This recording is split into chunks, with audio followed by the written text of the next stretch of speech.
नीलातुङ्गस्तनगिरितटे सुप्तमुद्बोध्य कृष्णम् पारार्च्यम् स्वम् श्रुतिशतशिरः सिद्धमध्यापयन्ती स्वोच्छिष्टायाम् सृजनिगलितम् या बलात्कृत्य भुङ्क्ते गोदा तस्यै नम इदमिदम् भूय एवास्तु भूयः अन्नवयल पुदुவை ஆண்டாளரங்கற்கு பன்னு திருப்பாவை பல்பதியம் இன்னிசையால் பாடிக் கொடுத்தாள் நற்பாமாலை பூமாலை சூடிக் கொடுத்தாளைச் சொல்லு சூடிக் கொடுத்த சுடர் கொடியே தொல்பாவை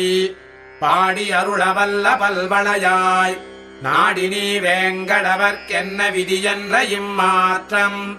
நாம் கடவா வண்ணமே நல்கு.